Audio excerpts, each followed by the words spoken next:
For years in my relationship, my partner would tell me that I'm too defensive, and every time she did, I just dismissed it until it led to her reaching her breaking point and saying she just couldn't do it anymore. If this sounds familiar, it's likely your relationship is on the rocks. And one of the biggest reasons you're in this situation is because of you being defensive anytime she's brought something up. And it's not just you. That instant burning urge to explain yourself or fight back is one of the single biggest reasons logic focused and emotionally distant men end up facing divorce. The problem is that most of us don't even fully realize we're doing it until the argument has already spiraled out of control and your wife is feeling totally dismissed and disregarded. So today, as a logic focused and emotionally distant man myself, I'm going to cover 3 major reasons as to why you go into defensive mode and what are some pivotal shifts you can make going forward to avoid the defensive spiral. And as much as you want to just focus on the strategies I'm going to share in this video, I'd really encourage you to put more of your focus on the different reasons as to why men get defensive. Because without a deep enough understanding of the why, any strategies I share with you won't lead to genuine long-term change, and you'll just end up looking like a Showtime husband.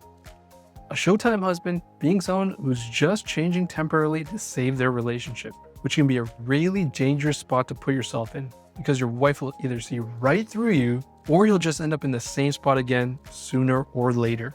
But before I go any further, if you're new to this channel, I just want to quickly introduce myself. My name is Mark, and I'm a 37-year-old husband and father with a CPA and MBA who has a tendency to be overly logic focused and emotionally distant myself. And that's why I created Genuinely Reconnected, to help other logic focused and emotionally distant men just like myself rebuild connection in their marriage.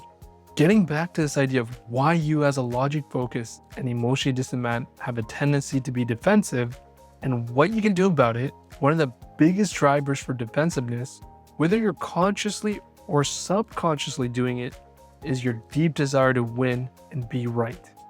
Instead of viewing your wife bringing her concerns forward to you as an opportunity to learn more about what she needs from you, your brain sees it as a zero-sum game.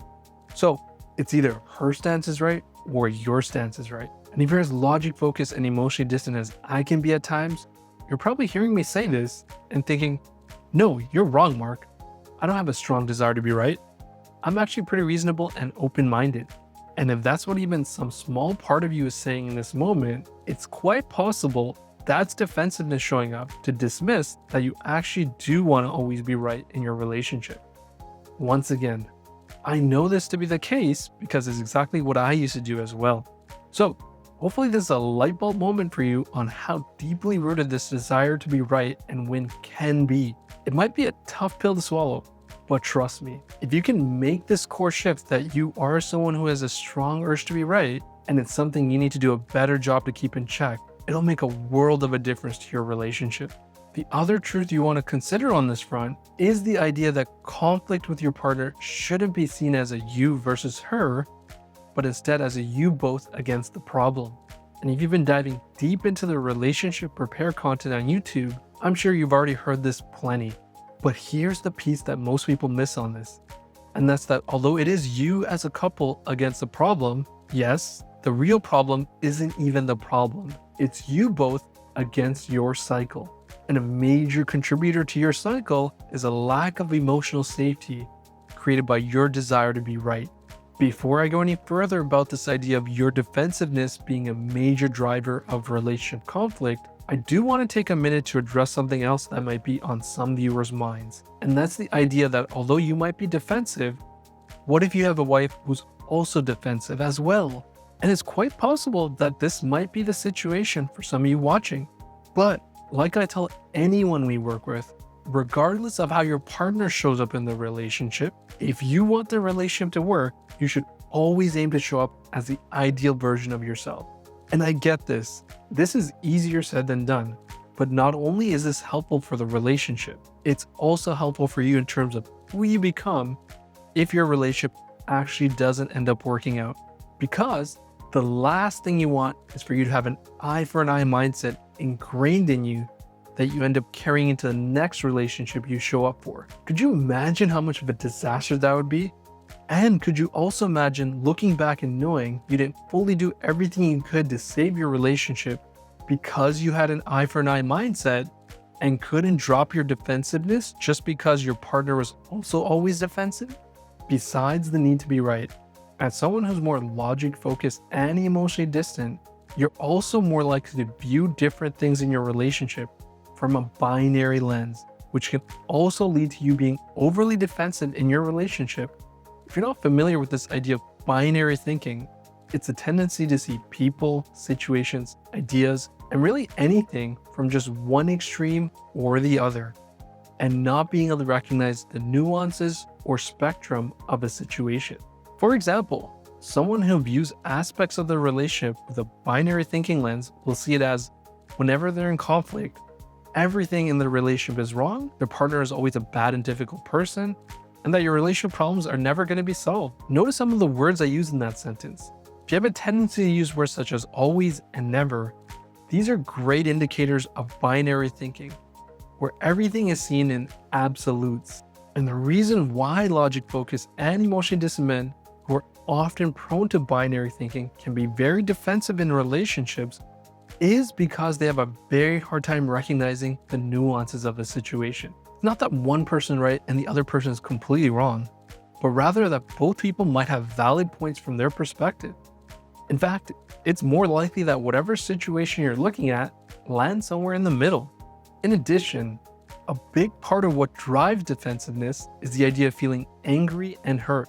And if you're someone more prone to binary thinking and can't see the nuances of a situation, you're more likely to jump to conclusions, feel like you've been insulted, neglected, or ignored, and in turn feel angry and in turn become defensive.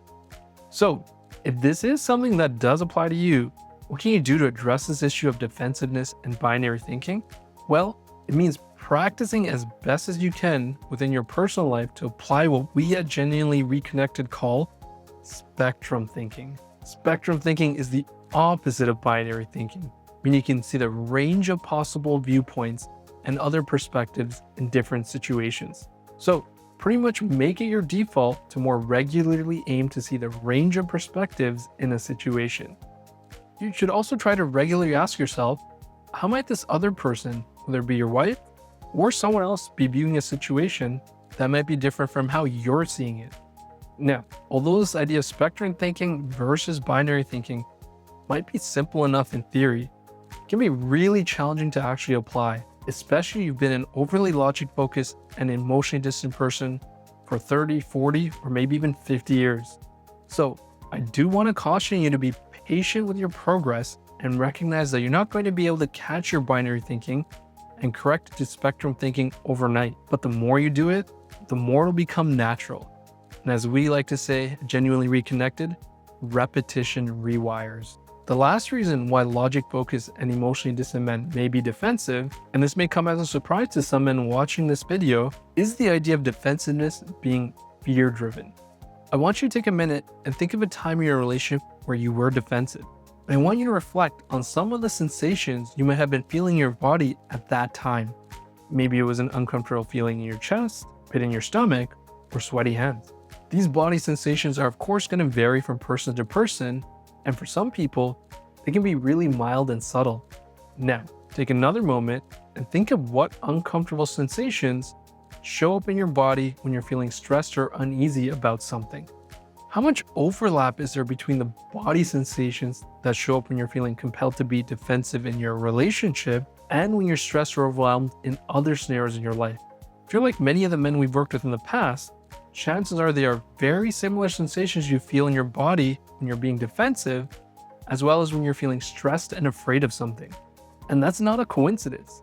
It's clear evidence instead that some degree of your defensiveness is being driven by the emotion of fear. So what's the underlying fear at play here, you might be wondering?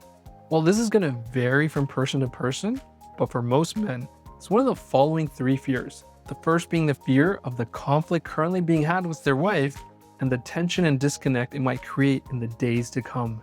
The second being that if they're not able to defend their point, that it'll only lead to their wife seeing them a certain way or them not getting their way in future situations. The last fear which is the one that most of the men we work with aren't fully aware of, is the fear of being abandoned by their partner.